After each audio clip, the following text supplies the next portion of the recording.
पहले हमने पढ़ा था कि क्या-क्या चीज़ें हुई हैं पहले से लेके अब तक, किन-किन चीज़ों पे टैक्स लगा, कौन-कौन आया, कौन-कौन नहीं आया, कैसे डिक्लाइन शुरू हुआ, कैसे ब्रिटिश ईस्ट इंडिया कंपनी बढ़ने लगी, वो मेयर पेंशनर तक रह गई, इन सब के बारे में। हम पहले पार्ट फर्स्ट में इन सब कुछ चीज़ों को डिस्कस कर चुके हैं, फारूक सीआर तक, कैसे फारूक सीआर आया और किसने लाया फारूक सीआर को, कौन है, क्या है, ये हम सब कुछ पढ़ चुके हैं हमारी फर्स्ट वीडियो में। अब सेकंड हमने यहाँ तक पढ़ा था कि शाहू जी को क्या ग्रांट किया गया था, शाहू जी ने सपोर्ट में क्या दिया था, 15,000 माउंटेन सोल्जर्स। अब Syed brothers made a victory effort to contain rebellions and to save the empire for administrative disintegration. अब सैयद ब्रदर्स ने ना बहुत एफर्ट्स मारे कि जो रेबल्स हैं, जो मतलब, और सेव करना चाहा एम्पायर को कि डिसइंटीग्रेशन ना हो एडमिनिस्ट्रेशन की। They failed in these tasks mainly because they were faced with the constant politic rivalry, quarrels, conspiracies at the court. अब ये इस चीज में क्यों हारे? क्योंकि ना कोर्ट के अंदर बहुत पॉलिटिकल राइवल्स थे, झगड़े चल रहे थे, कॉन्स्पिरेंसीज हो रही थी.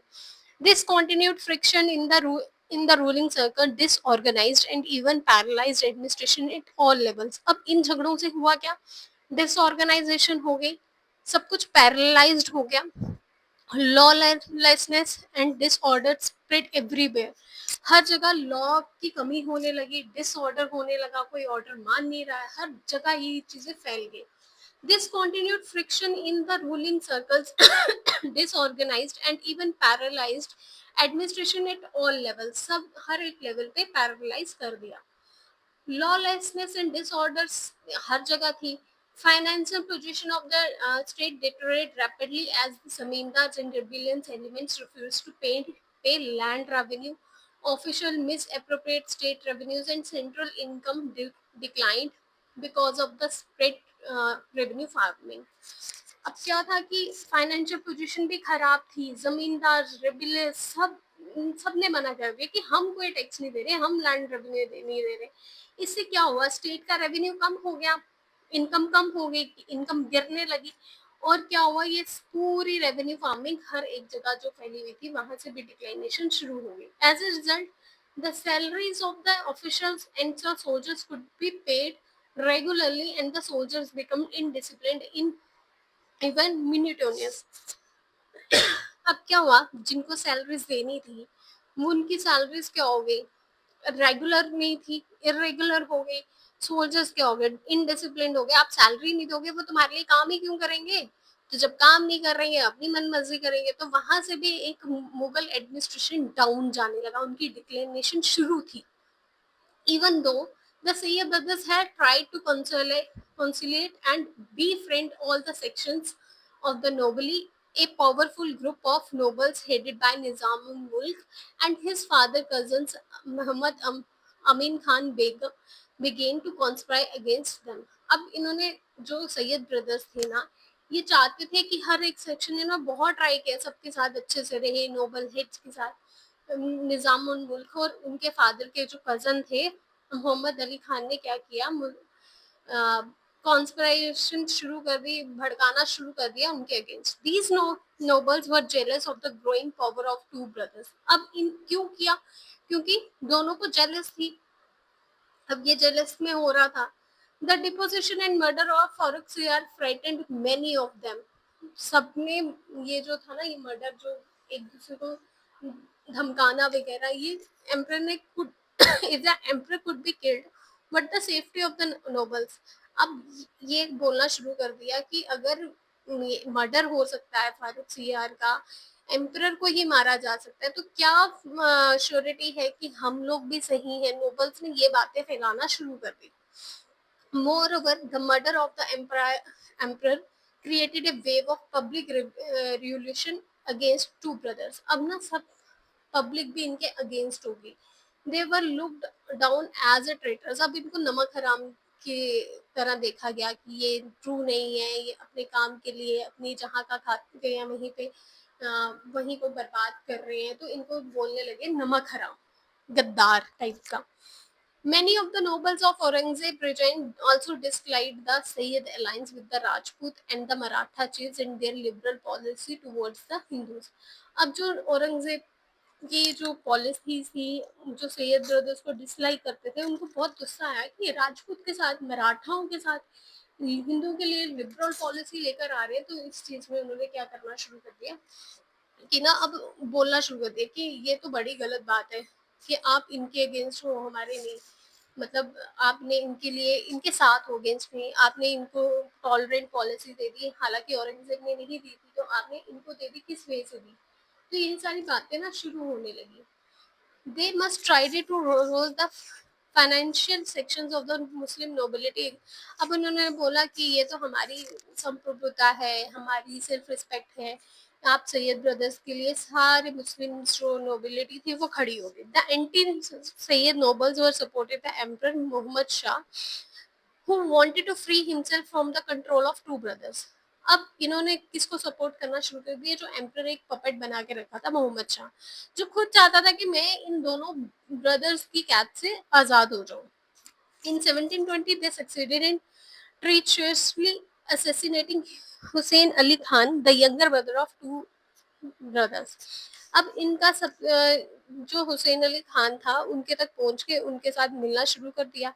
Abdullah Khan tried to fight back but was defeated near Agra. Abdullah Khan ने भी ट्राई किया, पर उसको हार कहाँ पे मिल गई? आगरा में। Thus ended the domination of Mughal Empire by Sayyid brothers, known in Indian history as kingmakers। अब क्या हुआ? हुसैन अली खान ने सपोर्ट किया, उनको हराया सैयद ब्रदर से। इसके इसके बाद से एक टर्म इंडियन हिस्ट्री में शुरू होगी, किंग मेकर्स, कि तुम नोबल्स हो। और यही किंग मेकर्स का इस्तेमाल किसने किया? ब्रिटिशर्स ने किया। Mohammad Shah long reign of nearly 30 years। कितनी साल का रिजाइन था? 30 साल का एक टाइम पीरियड था कि वो अपनी ग्रोथ को मजबूत कर सकता था, पर नहीं किया। हम आगे पढ़ेंगे, एक एक लाइन में मतलब पता लगता जाता है ना। कब से कब तक रूल था? 1719 से लेके 1748 तक। ये लास्ट चांस था of saving the empire. There were no quick chances of imperial authority as in the period of 1707 से लेके जो 1720 तक कुछ कोई चांस नहीं था। ये एक चांस था एम्पायर को बचाने का। When his reign began, Mughal prestige among the people was still an important political factor। ये उस टाइम पे एक पॉलिटिकल फैक्टर के देखने लगे कि मुगल की प्रेस्टीज वापस आ सकती है, बचा सकते हैं। The Mughal army and particularly the Mughal artillery was still a force to reckon with. अब जो मुगल आर्टिलरी थी, फोर्स थी ना, आज भी उनकी कोई पहचान थी। Administration in northern India has deteriorated but not broken yet. हिला जरूर था पर अभी तक पूरा टूटा नहीं था। The Maratha Sardars will still conified with to the south। वो मराठा सरदार साउथ की तरफ जा रहे थे और राजपूत राजा जो थे वो लॉयल थे किसके लिए? मुगल डायनेस्टी के लिए। A strong and far-sighted ruler supported by nobility conscious of his criminal might have saved the situation। अब जो बहुत दूरदर्शी वाला इंसान होगा ना, वही इस नोबिलिटी की सपोर्ट से इन सबको बचा सकता था। But Mohammad Shah was not the man of the moment। अब मोहम्मद शाह इस मौके को संभालने वाला इंसान नहीं था। He was weak minded, उसका दिमाग कमजोर था। frivolous and over fond of life of ease and luxury। जिसको ओवर फॉन्ड था मतलब वीक माइंडेड था, फ्रिवुलस था, ज्यादा ही पैसों की वो थी, लाइफ की ईज ऑफ लग्जरी चाहिए थी, वीक माइंडेड था। He neglected the affairs of state. उसने स्टेट्स के सारे जो इम्पोर्टेंट काम है ना उसको निग्लेक्ट कर दिया। Instead of giving full support to able wazir such as Nazim Khan, he fell under the civil influence of corrupt and worthless flatterers and integrate himself his own ministers। अब ये ना, मतलब उसको ना पूरी सपोर्ट, वेल वजीर जो था निजाम मुल्क, उसके अलग अलग इवल फ्लैटरर्स में आना, जो कान का कच्चा हो वो वैसा इंसान था। तो उसने एबल जो अच्छा उस निजाम मुल्क था उसको सपोर्ट नहीं किया। He even shared the bribes in taken by favorite his courtyards। अब क्या हुआ था? ये ऐसा इंसान था कि जैसे अगर कोई उससे छोटी पोजीशन पे है जो ब्राइब ले रहा है तो उसको भी बोलता था इसमें मेरा हिस्सा है मुझे भी दो। जैसे आज ब्राइब लेना बहुत गलत बात है, हमारे इंडिया में इलीगल है ब्राइब देना एंड लेना। अब उस टाइम पे क्या होता था, लेटेस्ट टेक एन एग्जांपल, ठीक है, आप किसी ऑफिस में गए हैं, वहां के चपरासी ने आपको बोल दिया कि आप ना एक वो दे दो, हमें ब्राइब दे दो, हमें इतने इतने पैसे दे दो, हम तुम्हारी फाइल अभी पहुंचा देंगे। वो बिना पैसों के भी पहुंचा सकता है फाइल, बट वो आपसे पैसे लेगा। तो अब जब वो ऊपर फाइल लेकर गया, ऑफिसर के पास फाइल लेकर गया, तो उसने क्या किया कि ऑफिसर को पता था ये नीचे से करप्शन लेकर आया, तो ऑफिसर ने बोल दिया अच्छा 500 तुमने लिए हैं, 500 मुझे दे दो। तो ये चीजें वहां पे होने लगी। ऐसा था मोहम्मद शाह।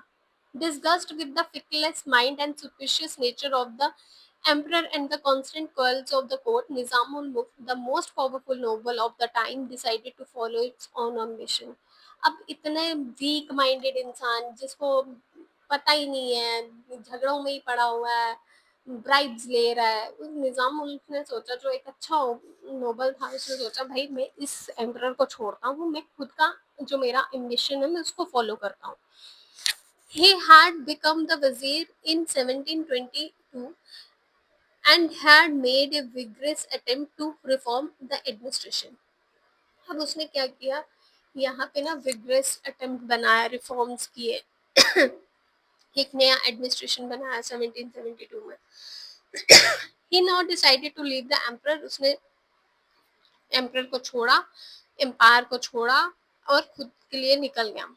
उसने क्या किया, अक्टूबर 1724 में मार्च टू साउथ, साउथ की तरफ गया। वहां पे एक फाउंड द स्टेट, कौन सी स्टेट ढूंढी उसने, हैदराबाद, डेक्कन में। He departure was symbolically of the fight of loyalty and virtue of the empire, जिसमें उसने क्या, किसके लिए सिंबॉलिकली, किसके लिए लड़ा, लॉयल्टी के लिए और एक एम्पायर की अपनी संप्रभुता के लिए। The physical and breakup of the virtual empire had begun, और जो फिजिकल ब्रेकअप था ना वो पहले ही स्टार्ट हो गया, कहाँ से, जब हैदराबाद स्टेट बनी 1724 में। The powerful, noble, and ambitious noble also now began to utilize their energies for carrying out semi-independent state. अब इतना पावरफुल था, एम्बिशियस था, उसने क्या किया, अपनी एनर्जीज को क्रेविंग आउट करने के लिए सेमी इंडिपेंडेंट बनाया। fully independent means semi-independent. Hereditary Nawabs owing nominal alliances to the emperor at Delhi arose in many parts of the country. अब ऐसे करके बहुत सारे parts of the country में शुरू हो गए, जैसे बंगाल, हैदराबाद, अवध एंड पंजाब। एवरीवेयर पेटी जमींदार, जो छोटे जमींदार थे, राजा थे, नवाब थे, वो उन्होंने अपने बैनर शुरू कर दिए, रेबेलियन शुरू कर दिया, इंडिपेंडेंस शुरू कर दी। The Maratha Sardars began their northern expansion and overran Malwa, Gujarat and Bundelkhand. जो ये मराठा सरदार्स थे ना, उन्होंने अपनी एक्सपेंशन आगे पीछे मालवा, गुजरात और बुंदेलखंड में शुरू कर दी। Then in 1738 to 1739, Nadir Shah descended upon the plains of northern India and the empire lay prostrate. जो 1738 से लेके 1739 में नादिर शाह के डिसेंडेंट ने क्या डिसाइड किया नॉर्दर्न इंडिया में, कि अब ये अपना डिसेंडेंस शुरू हो गई, अब ना मतलब राजा का बेटा फिर उसका पोता, ये सिस्टम शुरू होने लगा। Nadir Shah had risen a shepherd boy to Shah king by saving a Persia from a sheer decline of disintegration. अब ना नादिर शाह जो था ना, उसने मतलब नॉर्दर्न प्लेन से आया, डिसेंडेंट था। अब इसने क्या किया है कि ना, यहाँ पे एक चालाक बॉय था, शेफर्ड बॉय मतलब चालाक था, जिसने सेव किया था पर्शिया को उसके डिक्लाइन से और डिसइंटीग्रेशन से। वो कैसे किया, in the beginning of the 18th century Persia hitherto was a powerful and far-flung empire was under the weak rule of the declined Safavid dynasty.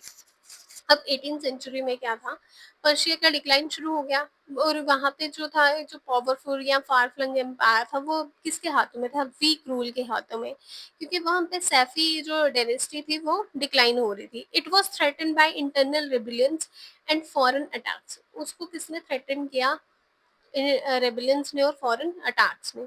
In the east, the Abdali tribesmen revolted and occupied Herat, and the Ghazali tribesmen detach the province of Kandahar.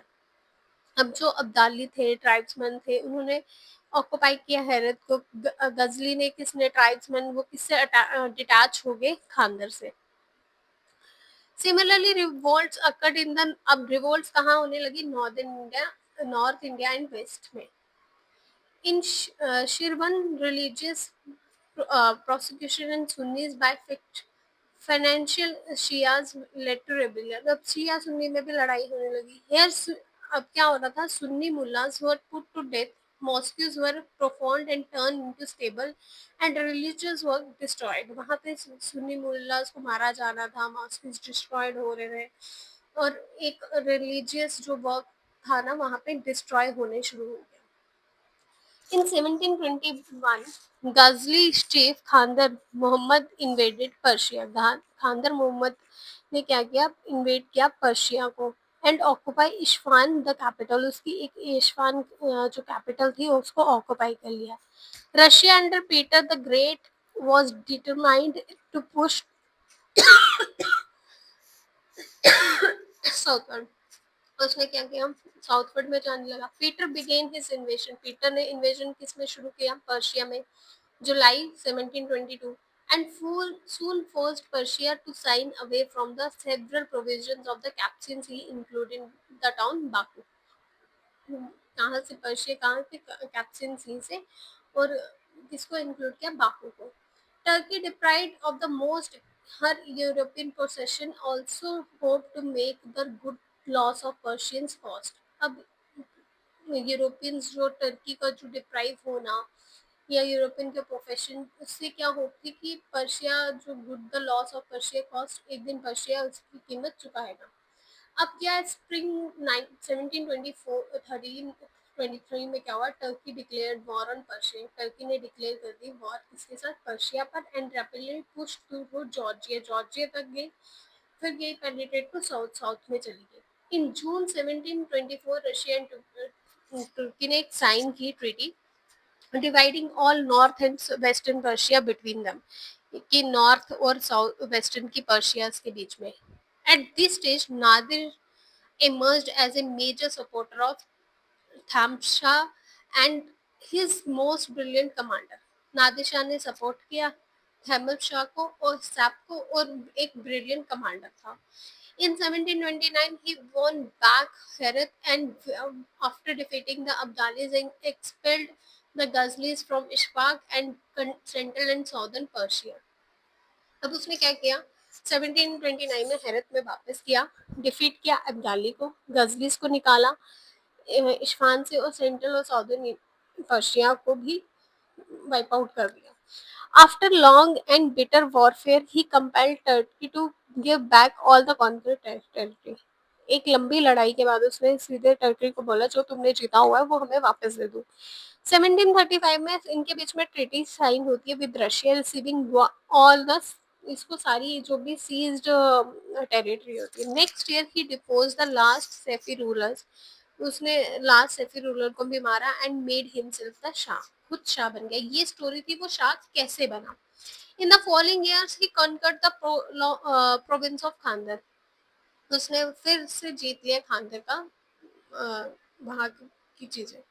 अब नादिर शाह जो था ना वो attracted था इससे, India से, by the यहाँ की वेल्थ से, यहाँ की चीजों से। उसने कॉन्टिन्यूअली कंपेनियन किया, had made Persia virtually bankrupt. उसने पर्शिया, अब इतनी लड़ाइयाँ होंगी तो ऑब्वियसली कहीं पे भी लड़ाई होगी तो वो चीज बैंकरप्ट ही हो जाएगी। मनी वॉज नीडेड डेस्परेटली, पैसों की बहुत जरूरत थी, मिशनरी आर्मी की जरूरत थी आर्मी को मेंटेन करने के लिए। he spoils from India could be a solution, उसने सोचा इंडिया को बर्बाद करो, उसको उसका सोल्यूशन मिल जाएगा। At the same time, the visible weakness of Mughal empire made a such a spoliation possible. अब जब जो वीकनेसेस दिख रही थी मुगल एम्पायर की, वो उसको एक अच्छा मौका लगा। इंडिया टेरिटरी में आया at the end of 1738 without meeting any opposition, कोई नहीं मिला उसको रास्ते में, आराम से इंडिया आया। For years the defences the north west frontier he begin neglected. बहुत टाइम से जो नॉर्थ वेस्टर्न फ्रंटियर था ना, उसको निग्लेक्ट किया जा रहा था. The danger was not fully recognise, किसी ने समझा ही नहीं इस यहाँ पे भी डेंजर है. Till the enemy had occupied Lahore, जब तक लाहौर ऑक्युपाइड नहीं हुआ. Hurried preparation were then made the defence of Delhi. जो ये जल्दी जल्दी की प्रिपरेशन होती है ना, उसमें दिल्ली को डिफेंस की जरूरत थी.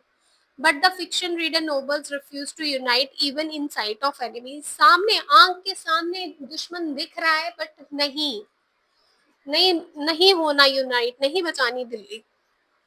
They could not agree on a plan for defense on the commander of defensive forces. अब वो ना प्लान पे वो नहीं थे, एग्री नहीं थे डिफेंसिंग फोर्सेस से. Disunity, poor leadership and mutual jealous and distrust could lead only to defeat. अब इन सब से उनको क्या मिली? Defeat milli.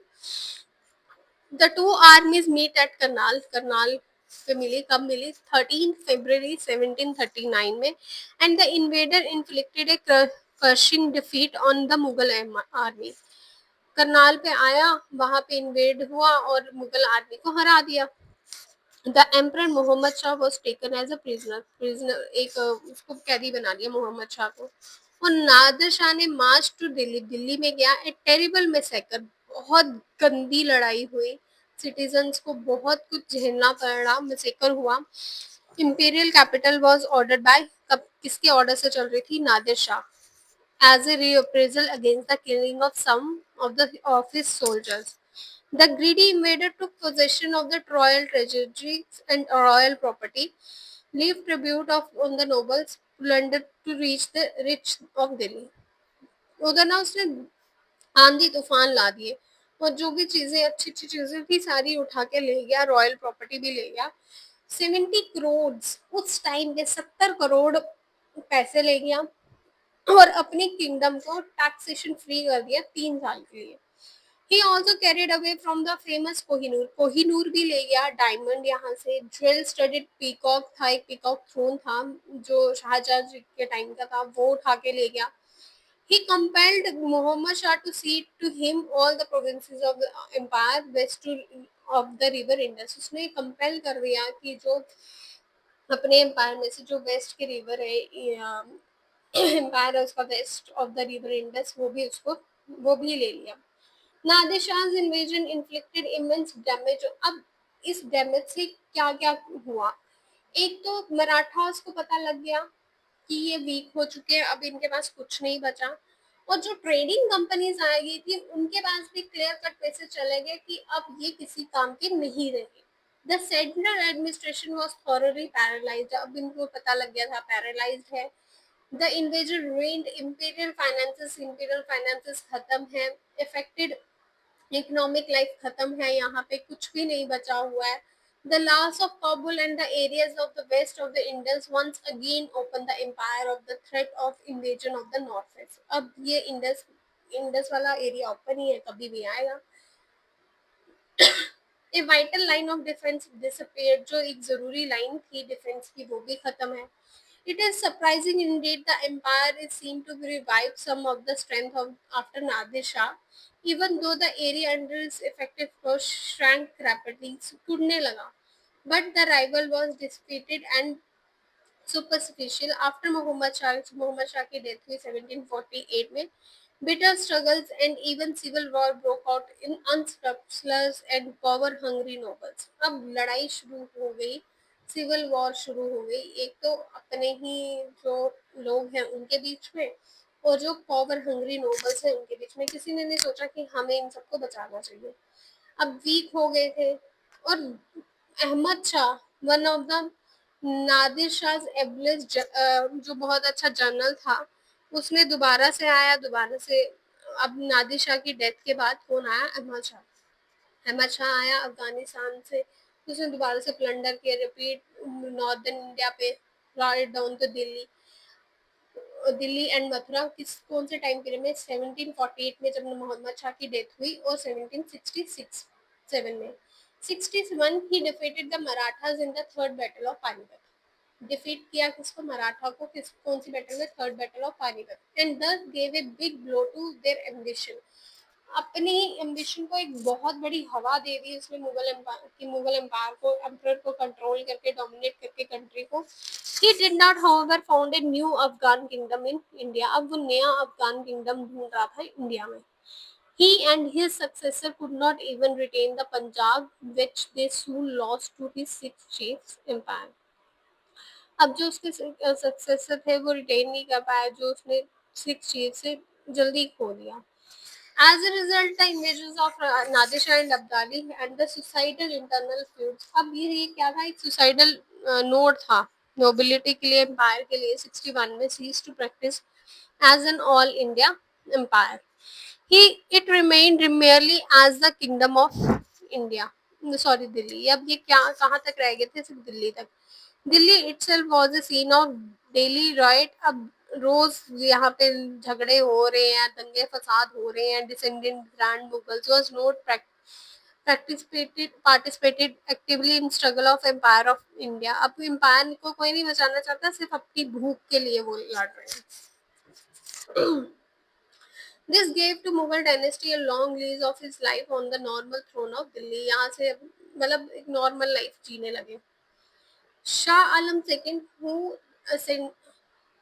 ascended the throne in 1759, spent the initial year as. अब शाह आलम सेकेंड ने 1759 में अपना वो लिया और as a palace to palace far away his capital. He live his mortal fear. डर पे जीता रहा कि मेरा वजीर मुझे भी मार देगा, कभी एक पैलेस में, कभी एक प्लेस से दूसरी प्लेस में अपनी कैपिटल्स को ही शिफ्ट करता रहता था. He was a man of some ability. कुछ एबिलिटी थी बट एम्पल ऑफ करेज की कमी थी. But the empire was now beyond redemption. In 1764, he joined Mir Qasim of Bengal and Shah Abdullah of Awadh in declaring war upon August East India Company. Side से east India company आ गई. East India company को भी पता लग चुका था, तो वो वहां पे रूल करने लगी. He left the British shelter in 1772. British shelter छोड़ दी, प्रोटेक्टिव मराठास के पास चला गया इन 1803 में. और ये एक ब्रिटिश ने एक ऑक्युपाई कर लिया 1803 में. और from the last that year till 1857 तक कंपनी के पास रूल चला गया. When the Mughal dynasty was finally खत्म हो गई थी, अब पॉलिटिकल फ्रंट पे ही रह गए थे सिर्फ नाम के. In fact, the continuation of Mughal monarchy after 1759, when it has ceased by to be a military power, was due to powerful hold of the Mughal dynasty had on the minds of people of India. सिर्फ नाम के लिए कि अभी भी लोगों के दिमाग में एक मुगल डायनेस्टी है, उस चीज को लेके एक सिंबल और पॉलिटिकल यूनिटी के रूप में रह गया था. अब नेक्स्ट हम पढ़ेंगे कॉज क्या है, क्या क्या कॉज था सबसे बड़ा. ये तो हमने एक ओवरव्यू पढ़ा कि हुआ क्या था. कॉजेस पढ़ेंगे और ये खत्म. कॉज नेक्स्ट वीडियो हम कंप्लीट करेंगे, cause of the Mughal empire. That's it. Thank you very much. Bye bye. Take care.